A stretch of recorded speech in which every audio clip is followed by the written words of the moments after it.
What is going on, collectors? Optical 20 here. We're gonna take a look at now the Inart showcase from the Wonderland. I'm sorry, no, it's Wonderfest.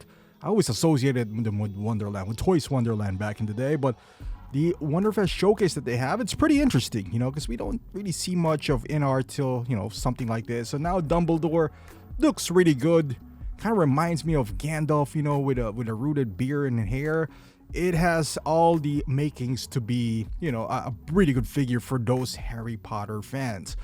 And they have their own. We've been screaming for this for a while now. We want them to make a Terminator figure. And finally they did. They listened, and it looks like they have the license for Terminator 1. They have their own version of endoskeleton. And this looks really good. I don't know, you know, accurately which one's better. I know the way that you turn on the lights is that there's like a magnet. That's pretty cool. And that's being done, to be fair, by third-party manufacturers back in the day. You know, my Cyclops was like that. Some of them are even, you know, sound sensitive. You clap and it turns on. So I'm glad that at least these guys are catching up now. And this is the Battle Damage Terminator 1, the police shootout version. I like this. You know, I like the Hot Toys version. It looks like Inart is going to take this to the next level. We would have, for sure by now, it should be real leather jacket. Is it, you know, this version right here, the jawline, just the skin tone looks better. Of course, the Hot Toys version has been out for years now. So this is a nice upgrade to those who had that. I had that, you know, I sold it a while back along with my DX13. Because I was just, you know, I don't know. At that time, I didn't care about Terminator anymore. I was all about Marvel. Now, obviously, things are a bit different. You know, I miss having these Terminator figures in my collection. So this would be a welcome addition. We'll see what Hot Toys does and how much the price difference would be. And then I'll decide from that point which one would I rather get. Now, we do have, you know, that I guess a second look to their Gal Gadot Wonder Woman. I'm not too excited about this. I don't know, but the BVS line, I like it. You know, I'm a fan, but I'm not. The fire is not as burning as it was once. So I'm still undecided whether I'm gonna get this or not. So far, it looks good. It looks better, you know, than the previous pictures that we saw. And now we have Daryl Dixon. Now I am partial to the Inart license. I'm not gonna lie, because I do like Warner. I like DC. I love Walking Dead. So this, I think I'm gonna get this because I will get Rick Grimes and Negan. So those three would be more than enough. But just from this first look, it looks really good. Speaking of good, we got Anne Hathaway, Catwoman. As you know, I love Dark Knight. So the Hot Toys version, to some, might be good enough. And I don't blame you. I have that, the Wonder Woman 2.0. That one, you're not supposed to take off the mask, but you could.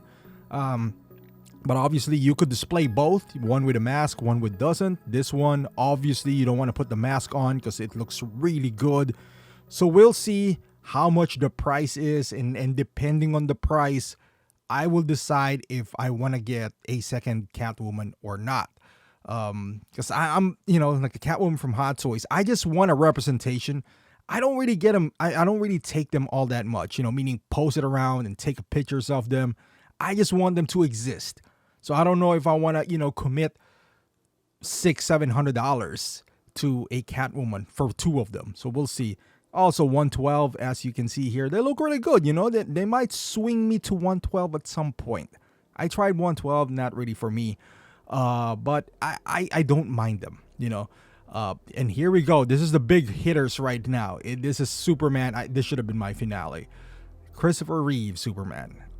We've been dying for this. And this would be, they got to take their time on this. Because the first go around for this one, it doesn't look as good. It is getting better.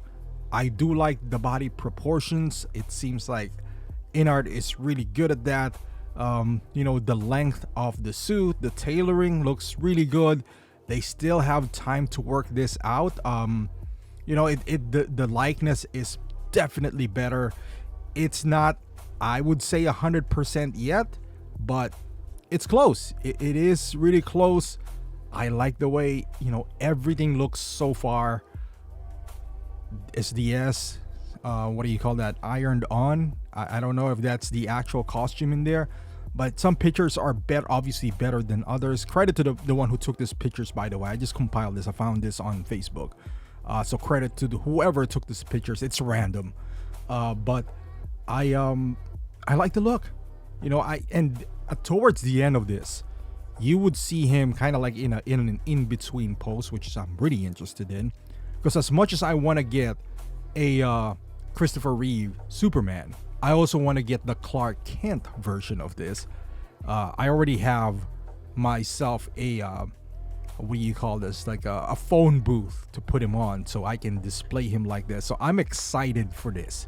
This is a look that I've always wanted to have. You can kit bash this.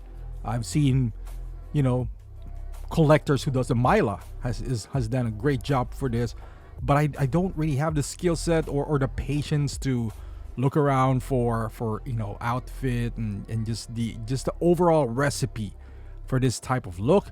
Now this looks really good. Looking from above, the jawline, as you can see, it's not touching the neck, so it's not rubbing off. The space is just good enough, so when you move it around, you don't have that big gap. Some figures do. Also, when you kind of tilt the head down, the problem with this, if it's so small, is you can't really tilt the head down. But I don't think you need to do that with Superman. So this is a good compromise, I think. And this one created a bunch of buzz in the community, which is the Batman. Now, from first look, the head sculpt is not too flattering. Now, I've owned enough Inart figures to give them the benefit of the doubt that they would fix this, and I still have some faith in them. But if this is what we're gonna receive, the Hot Toys version is clearly better than this. Eyes, I think, is too squinty, too small. It looks chubby on the cheek area. It's different when you have a sharp jawline and some bigger cheeks. We're dwindling that. We're crossing that line, with this Ben Affleck head sculpt. But the Batman looks good. I think the proportion looks good, if not better than Hot Toys. I've seen it, but so far when we're comparing the two Batmans, I don't know. I kind of like the proportions of this, but it's negligible at this point. I think it's not like the Batman proportion from Hot Toys is terrible. Is this better? I would say so at first glance, but we shall see. But let me know in the comments. How do you think this turned out? Did you like their presentation? Let me know. Thank you for watching, and I'll see you in the next one.